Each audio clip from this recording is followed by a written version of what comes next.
오늘 본문에서 예수님은 가난한 자는 복이 있다, 그리고 줄인 자는 복이 있다, 우는 자는 복이 있다라고 말씀하십니다. 그러나 이 말씀은 우리의 현실과는 좀 거리감이 느껴지는 그런 말씀이죠. 일반적으로 모든 사람들은 가난하고 싶어 하지 않습니다. 배고픈 인생을 살고 싶어 하지 않습니다. 그리고 우는 인생을 살고 싶어 하지 않습니다. 오히려 더 나은 삶을 살기 위해서 더 가지기를 원하고 더 노력하고 수고하여 더 누리기를 원합니다. 요즘에 저희 집에 첫째 딸 17살 딸이 있는데 아르바이트를 시작을 했습니다. 어느 날 갑자기 자기 손으로 돈을 한번 벌어보고 싶다라고 하더군요. 그래서 이 녀석이 돈을 버는 게 얼마나 어려운지 모르는구나 싶어서 한번 경험해봐라 그런 마음을 가지고 말리지 않았습니다. 그랬더니 이제 일주일에 한 2번, 3번 정도 빵집에 가서 이제 일을 하기 시작을 했는데요. 제가 이제 물어봤어요. 돈을 벌어서 뭐 하려고 하냐라고 물었더니 아빠가 돈 때문에 고민하지 않고 목회에만 전념하도록 작게나마 보탬이 되었으면 해서 한다는 기특한 말을 할 줄 알았더니 돈 벌어서 자기가 사고 싶은 거 다 사겠다 그렇게 이야기를 하더군요. 여하튼 아르바이트를 좀 해보더니 결론은 뭐냐면 자기는 돈 많이 벌 거래요. 앞으로 많이 벌 거라는 거예요. 이게 마음처럼 되지 않지 않습니까? 근데 하여튼 결론은 돈을 많이 벌어보겠다 그런 이야기를 합니다. 근데 여러분 질문을 한번 해보죠. 가난한 것이 복이 있는 것입니까? 아니면 부유한 것이 복이 있는 것입니까? 줄인 것이 복이 있는 것입니까? 아니면 배부른 것이 복이 있는 것입니까? 우는 인생이 복이 있는 것입니까? 아니면 웃는 인생이 복이 있는 것입니까? 성경은 많은 부분에 있어서 부요함이 복이다라고 말씀합니다. 창세기 보면 아브라함에게 하나님께서 축복하셔서 그의 소유가 많아졌다라고 말씀하고 있지 않습니까? 야곱도 비록 도망자의 삶을 살았지만 20년 후 외삼촌 라반의 집에서 나올 때 거부가 되어서 나왔다라고 성경은 기록하고 있습니다. 솔로몬 왕도 하나님께 지혜를 구하자 부와 명예를 주셨고 은과 금을 돌처럼 썼다라고 기록하고 있습니다. 이같이 성경의 많은 부분에 있어서 부요함이 복이다라고 말하고 있습니다. 분명 성경은 기쁨이 하나님이 주시는 축복이고 전도서에도 보면 슬픔보다 기쁨이 낫다라고 말씀하고 있습니다. 그렇다면 가난한 자는 복이 있다, 지금 줄이고 지금 우는 자는 복이 있다는 예수님의 말씀을 우리가 어떻게 이해해야 할까요? 우리는 예수님의 이 말씀이 단순히 경제적 가난을 말씀하는 것이 아니라 우리의 삶과 신앙의 태도 등 특별한 것을 말씀하시려는 것을 추측할 수 있게 됩니다. 오늘 본문을 통해서 예수님께서 우리에게 주시고자 하시는 메시지가 무엇인지 찾아보고 그리고 진정한 복된 삶이 무엇인지 한번 깊이 생각해보는 그런 시간을 갖기를 원합니다. 오늘 우리가 먼저 살펴보고 싶은 말씀은 20절입니다. 여러분 20절 말씀을 보시면 너희 가난한 자는 복이 있나니 하나님 나라가 너희 것이며 이렇게 말씀을 하고 있습니다. 왜 예수님은 너희 가난한 자는 이라고 표현을 하셨을까요? 지금 앉아있는 회중들 면전에다 대고 너희 가난한 자라고 표현하고 있는데요, 그것을 듣는 사람들의 마음이 어떨까요? 여러분 아무리 가난한 사람이라 할지라도 가난한 너 그러면 상당히 기분이 좋지 않을 것입니다.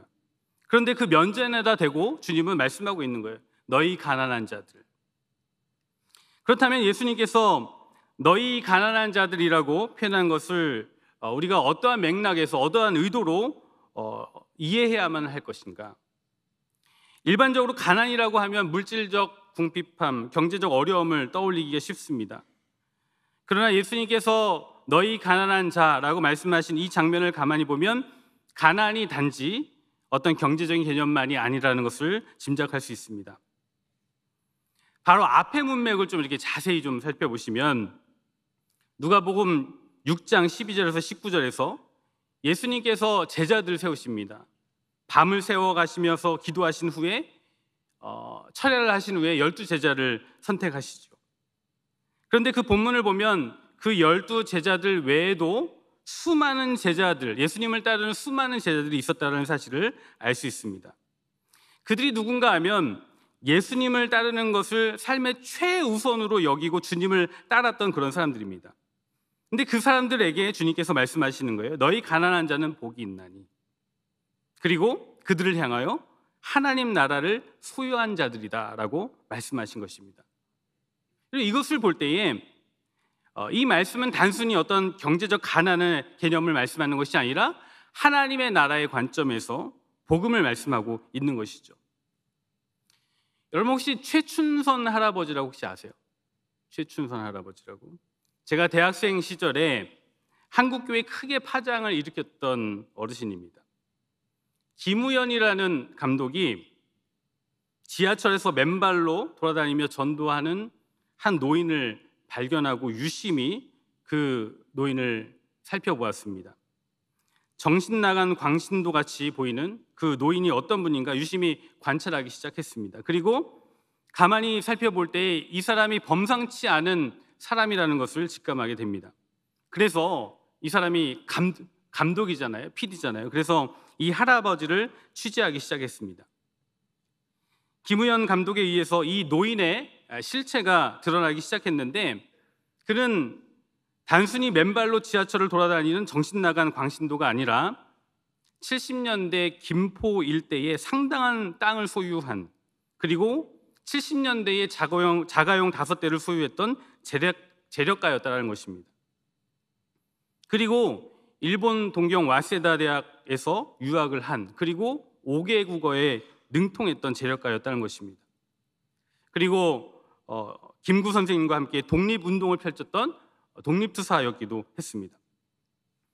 강화도 그 김포 일대에 수십만 평의 땅을 고향을 잃은 실향민들과 그리고 가난한 사람들에게 다 나누어주고 지하철에서 맨발로 남북이 통일되기까지 신발을 신지 않겠다라고 말하면서 전도를 했던 그런 노인입니다. 이분의 이야기가 당시 영상으로 출판이 되었는데, 영상의 제목이 뭐였냐면 팔복, 가난한 자는 복이 있나니 였습니다. 저는 대학생 시절 봤던 이 영상을 다시 한번 찾아보았습니다. 찾아볼 때에 가난한 자는 복이 있나니 하나님 나라가 너희 것이며, 그 뜻을 깊이 깨닫고 살았던 분이 바로 이분이 아닌가라는 그런 생각을 하게 됩니다. 그런 면에서 오늘 새벽에 주님 앞에 나와서 예배하고 기도하고 또 주님을 따르는 온전한 제자의 삶을 살기를 원하는 우리 모두가 바로 복된 사람이 아니겠습니까? 하나님 나라를 누리는 사람들이지 않겠습니까? 우리 옆 사람에게 그렇게 한번 축복했으면 좋겠습니다. 당신은 복된 사람입니다. 당신은 하나님의 나라를 받은 사람입니다. 그것을 믿으십니까? 주님을 따르는 우리 모두가 되기를 간절히 소망합니다.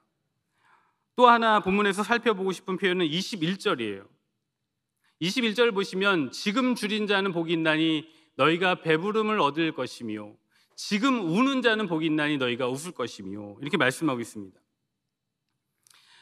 오늘 읽은 말씀 누가복음 6장 20절에서 26절까지의 그 말씀이 마태복음에도 나옵니다.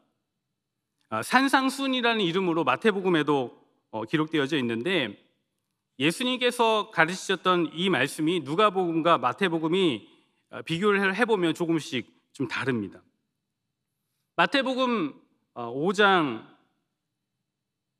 1절에서 또 살펴보면 심령이 가난한 자는 복이 있나니 천국이 그들의 것이며 라고 표현되어 있는데, 오늘 본문과 오늘 누가복음 본문과 마태복음을 좀 비교를 해보면 차이점이 뭐냐면 지금이라는 단어가 누가복음에 들어가 있다는 것입니다. 지금 줄인 자는, 지금 우는 자는 복이 있다, 지금이라는 단어가 들어가 있는 것을 보게 됩니다. 누가복음에서는 왜 지금이라는 표현을 넣은 것인 걸까? 성경에서의 그 반복은요 매우 의도적인 것인데, 오늘 본문에서만 봐도 4번이나 지금이라는 단어가 등장을 합니다. 저자 누가가 시간을 나타내는 부사 지금을 넣은 이유가 아주 특별한 의도가 있다는 것을 우리는 짐작하게 됩니다. 왜 지금이라는 표현을 썼을까요? 누가복음 전체를 보시면 예수님의 가르치심이 하나님 나라라고 기록되어져 있습니다. 하나님 나라의 그 특징이 무엇인가 하면 바로 지금이라는 것이죠. 이것을 신학적으로 하나님 나라의 현재성이라고 이렇게 부릅니다. 이것은 하나님 나라가 먼 훗날에 이루어지는 것이 아니라 지금 이 순간에 이미 시작되었고 하나님의 나라는 영원히 펼쳐진다는 것입니다. 그런 면에서 지금이라는 표현을 굳이 반복적으로 넣었다는 것은 즉 지금의 고난과 고통 속에서 이미 임한 하나님의 나라를 발견하고 인내하며 장차 도래할 하나님의 나라를 소망하며 사는 성도들의 삶이 얼마나 위대한 것인지 말하려고 했던 것입니다. 그래서 지금이 중요하다는 것이죠. 과거가 중요한 것이 아니라 지금이 중요하다는 것입니다. 우리가 신앙생활할 때 과거에 아무리 신앙생활을 화려하게 했다 할지라도 세상을 뒤집을 만한 어떤 경험을 했다 할지라도 지금 임한 하나님의 나라를 온전히 경험하지 않고는 아무런 소용이 없다는 것이죠. 지금 이미 임한 하나님의 나라를 경험하는 저와 여러분 되기를 간절히 소망합니다. 지난 수요일에 이지선 교수라는 분이 오셔서 간증을 하셨습니다. 23세 이화여대 다닐 때에 학교를 마치고 집에 돌아가는 길에 큰 교통사고를 당했습니다. 온몸에 화상을 입고 그리고 사경을 헤매다가 살아났습니다. 그러나 목숨을 건졌지만 얼굴은 완전히 흉측한 모습으로 망가져 버렸고 그 이후에 회복의 과정 속에서 더 지옥 같은 삶이 펼쳐졌다라고 이야기를 합니다. 이 이지선 교수가 고통의 시간을 보내면서 깨달은 것은 무엇인가 하면 자기가 사고를 당한 것이 아니라 사고를 만난 것이다. 자기가 사고를 당한 것이 아니라 하나님이 사고를 만나게 하신 것이다 라는 사실을 깨닫고 난 후에 비로소 과거의 이지선과 헤어지게 되었다, 그런 표현을 썼습니다. 그렇습니다. 그리스도인들이 지금 현재 here and now 어떻게 하나님을 경험하며 살아가는 것인가, 그것이 더 중요하다라는 것입니다. 다시 본문으로 좀 더 깊이 들어가서 우리의 현실과 좀 어울리지 않는 가난한 자, 지금 줄인 자, 지금 우는 자는 복이 있다라는 그 말씀을 좀 더 문맥적 흐름을 통해서 우리가 이해해 보고자 합니다. 언제나 말의 해석에 있어서 문맥을 따라 해석하는 것이 중요합니다. 우리가 성경을 읽을 때에, 그리고 큐티를 할 때, 말씀을 공부할 때에도 문맥을 따라 성경을 이해하는 것이 매우 중요하고요. 그 문맥을 놓치면 해석이 다른 길로 흘러가 버리게 됩니다. 마치 이런 것이죠. 여러분, 최근에 우리 설 명절이었잖아요. 어떤 며느리가 시어머니에게 텍스트 메시지를 이렇게 보냈대요. 뭐라고 보냈냐면, 어머니 새해 복 많이 받으세요. 시골에서 얼마나 고생이 많으세요. 서로 자주 연락을 하면 좋겠어서 휴대폰 하나를 선물로 드립니다. 어머니 오래오래 사세요. 그렇게 메시지를 보냈습니다. 그런데 그만 오타를 냈습니다. 시옷을 니은으로 잘못 적어서 어머니 오래오래 사네요 라고 메시지를 보냈답니다. 그래서 완전히 시어머니와 며느리가 관계가 너무 힘들어졌다, 그런 이야기가 있습니다. 이런 문맥으로 보면 내용을 이해할 수 있는 것 아니겠습니까? 오해할 필요가 없는 것 아니겠습니까? 성경을 해석할 때도 우리가 문맥을 따라서 해석을 하며 주님이 주시는 그 깊은 의도가 무엇인지 이해할 수 있게 됩니다. 오늘 본문을 좀 더 선명하게 이해하기 위해서 제가 던졌던 질문과 그리고 앞뒤 문맥을 좀 살펴볼 필요가 있습니다. 먼저 누가복음 6장 전체를 우리가 전체의 상황을 좀 살펴볼 필요가 있습니다. 누가복음 6장 1절에서 5절을 보시면 그런 내용입니다. 예수님이 제자들과 함께 안식일에 밀밭을 지나가는데 제자들이 배가 고팠죠. 그래서 그 밀 이삭을 잘라 먹은 사건이 나옵니다. 이 사건을 가지고 바리새인들이 안식일에 어떻게 이런 일을 행할 수 있느냐, 옳지 않다라고 하면서 예수님과 제자들을 완전히 비난을 했습니다. 이유는 안식일에 노동하지 말라는 규정을 어겼다는 것이죠. 근데 예수님은 다윗도 배고플 때 성전에 있던 진설병을 먹었던 일이 있지 않느냐라고 하시면서 율법도 중요하지만 사람이 더 중요하다라고 말씀하셨습니다. 즉 당시 종교 지도자들인 바리새인들이 안식일에 율법에만 몰두한 나머지 사람을 귀히 여기시기를 원하시는 하나님의 마음과 의도를 읽지 못했다라고 말씀하신 것이죠. 그리고 이어서 누가복음 6장 6절에서 11절에 보시면 여전히 안식일과 율법에 몰두해 있는 바리새인들의 이야기가 나옵니다. 예수님이 안식일에 손 마른 자를 고치시는지 고치지 않으시는지 그것을 지켜보고 있다가 예수님께서 고치시자 트집을 잡았다는 것입니다. 어떤 주석에는 예수님이 안식일에 손 마른 자를 고치시도록 일부러 사람을 병자를 데려다 놓은 거 아니냐라는 그런 해석도 있습니다. 그만큼 바리새인들이 악의적으로 예수님께 트집을 잡으려 했다는 것입니다. 즉 예수님의 관심사는 고통받는 자들을 회복시키시고 자유케 하시는 일에 있는데 바리새인들은 율법을 지키느냐 지키지 않느냐, 안식일의 규정을 지키냐 지키지 않느냐, 그것에만 집착하고 있었다는 것입니다. 이렇게 안식일과 율법 지킴에 집착하고 몰두해 있는 사람들, 그러나 사랑이라는 하나님의 정신에는 완전히 어긋나 있는 사람들이 바로 바리새인들이고 너희다라고 말씀하고 있는 것입니다. 그때 예수님께서 6장 12절에서 19절에 12 제자를 세우시는 장면이 나옵니다. 산에서 밤샘 철야를 하시고 12명을 선택하십니다. 특별하게 선택하신 12명의 제자와 주님을 따르던 제자들의 무리에게 말씀하시기를, 오늘 말씀이죠. 가난한 자는 복이 있다. 지금 줄인 자는 복이 있다.